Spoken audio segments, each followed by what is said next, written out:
আমার আব্বু আমার সাথে মিষ্টি মিষ্টি কথা বলতে শুরু করলেন, ভালোবাসা ভরা কথা বলতে লাগলেন। তারপর হঠাৎ করেই তিনি সেই কথা বলে ফেললেন যা আমি জানতে চাইছিলাম।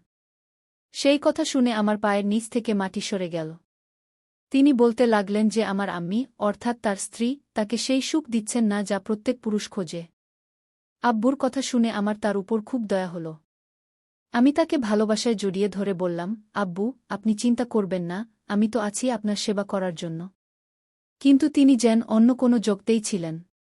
এতটা শোনার পর আমার আব্বু আর থাকতে পারলেন না এবং উপরে থেকে কয়েক দিনের ক্ষুধার্ত তিনি নিজেকে নিয়ন্ত্রণ করতে পারলেন না। এবং তারপর আমার না মানা সত্ত্বেও। বন্ধুরা, আপনাদের আবারও স্বাগতম আমাদের আজকের মনোমুগ্ধকর গল্পে। আমাদের আজকের গল্পটি আমার এবং আমার আব্বুজির সত্যিকারের গল্প। বন্ধুরা, আমার নাম জোয়া এবং আমরা পাঞ্জাবে থাকি। আমাদের বাড়িতে ৫ জন থাকি, আমার আম্মি, আব্বু এবং আমার দাদা দাদি। আমি আমার আম্মি আব্বুর একমাত্র মেয়ে, তাই তারা আমাকে খুব আদরযত্নে বড় করেছেন। আমার বয়স এখন ১৮ বছর এবং যখন আমার বয়স ১৬ বছর ছিল তখন আমার আব্বু আমার সাথে। আমার আব্বু দেখতে খুব সুন্দর, তার বয়স এখন ৫৫ বছর, কিন্তু তিনি দেখতে ঠিক ৩০ বছরের ছেলের মতো। আমার আম্মির বয়স ৪০ বছর, তিনি দেখতে খুবই সুন্দর, কিন্তু তার চিন্তাভাবনা পুরনো ধাঁচের। তিনি একজন সাধারণ ও সরল মহিলা, যিনি তার বেশিরভাগ সময় রান্নাঘর এবং ইবাদতে কাটিয়ে দিতেন। তিনি দাদা-দাদির, অর্থাৎ তার শ্বশুর-শাশুড়ির খুব সেবা করতেন এবং আব্বুকে একদমই সময় দিতে পারতেন না। আপনাদের জানাই যে আমার আব্বুর নিজের ব্যবসা ছিল। আমরা খুব ধনী না হলেও আল্লাহর দেওয়া সব কিছুই ছিল। আমাদের বাড়িতে সব সুখ-সুবিধা ছিল এবং আমাদের কোনো কিছুর অভাব ছিল না। যাই হোক, এই ঘটনা তখনকার, যখন আমি ১০ম শ্রেণীতে পড়তাম এবং আমার বয়স ছিল ১৬ বছর।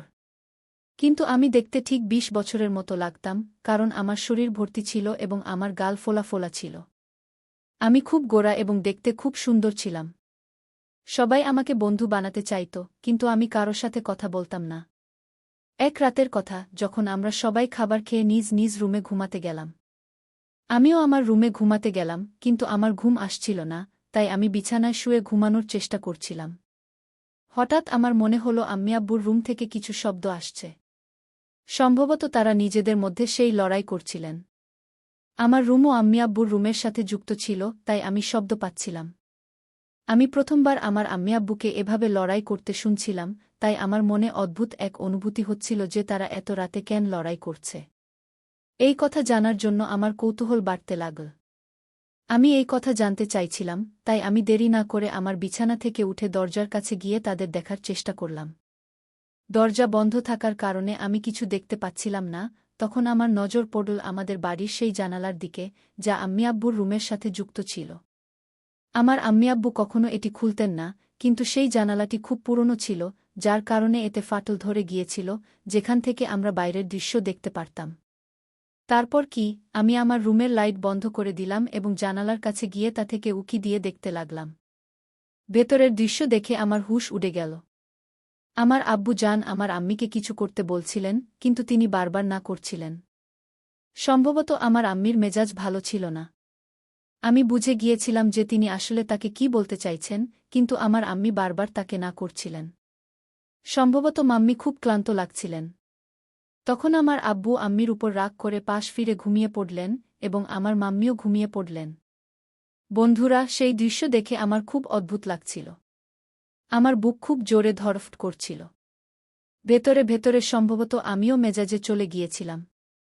আমি অনেকক্ষণ সেই জানালা থেকে দেখতে থাকলাম, যদিও আমার আম্মি এবং আব্বু দুজনেই ঘুমিয়ে পড়েছিলেন। তারপর কিছুক্ষণ পর আমি আমার বিছানায় ফিরে এলাম এবং আবার ঘুমানোর চেষ্টা করলাম, কিন্তু সারারাত আমার ঘুম আসেনি এবং আমি পাশ ফিরতে থাকলাম। যখন আমি সকালে উঠলাম, তখন আমি আম্মি এবং আব্বুকে অদ্ভুত দৃষ্টিতে দেখছিলাম, কারণ গত রাতের কথা আমার মনে এখনও চলছিল।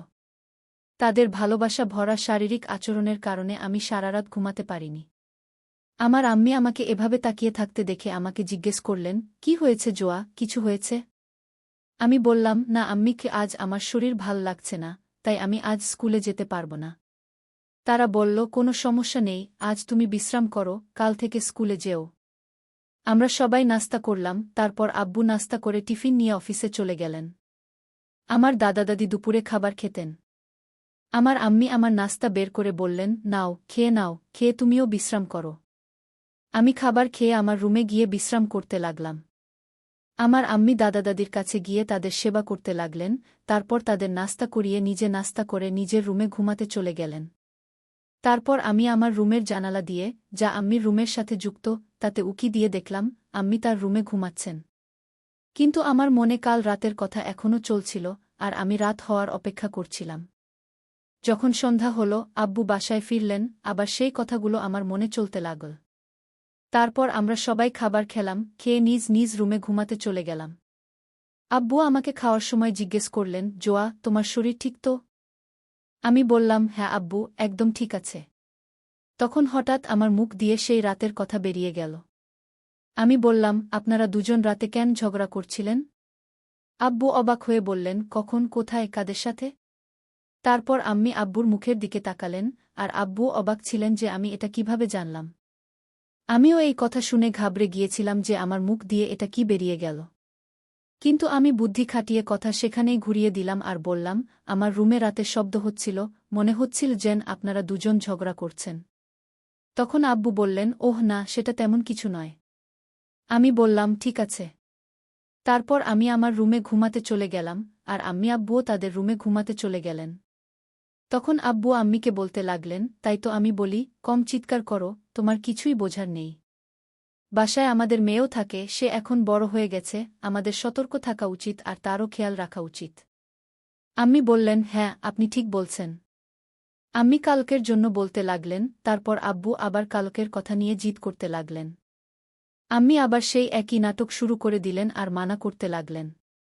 তখন আবার সেই সব হতে লাগল, আর শব্দ আমার রুমে আসতে লাগল।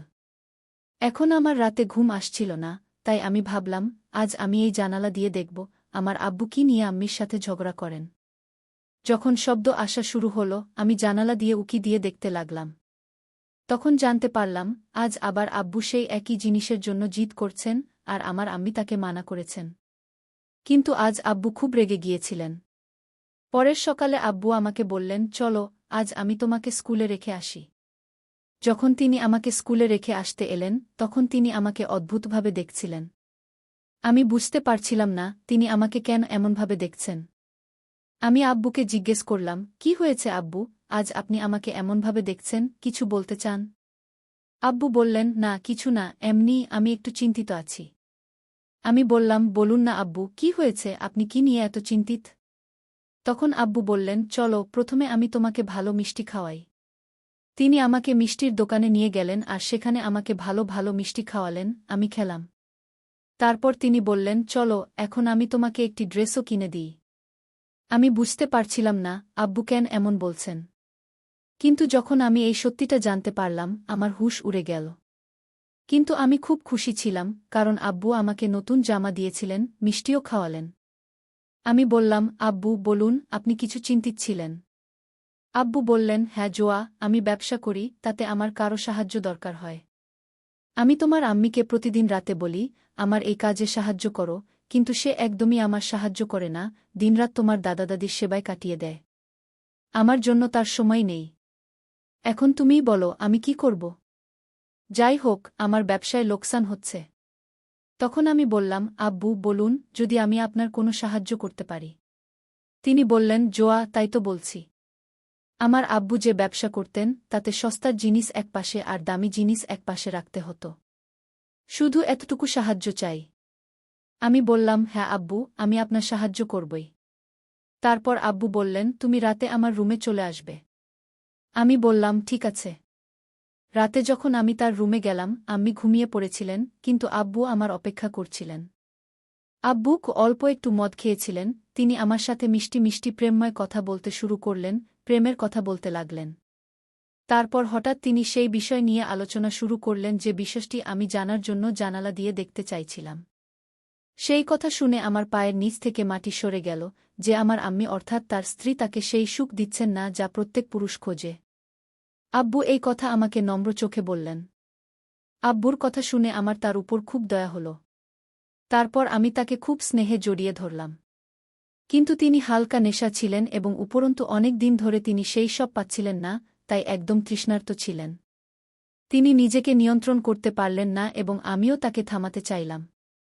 তারপর আমি ভাবলাম যে আমার আব্বুর সমস্যা হয়তো আমার কারণে একটু কমে যাবে, তাই আমি। বন্ধুরা, এখন আপনারা বুঝেই গেছেন যা ঘটেছে। তাই বন্ধুরা, আমি কি আমার আব্বুর সমস্যায় একটু সাহায্য করে সঠিক কাজ করেছি নাকি না? আপনার মতামত কমেন্ট বক্সে অবশ্যই দিন এবং এমনই মনোমুগ্ধকর গল্প শোনার জন্য আমাদের মনোমুগ্ধকর গল্প চ্যানেলটি সাবস্ক্রাইব করতে ভুলবেন না। ধন্যবাদ।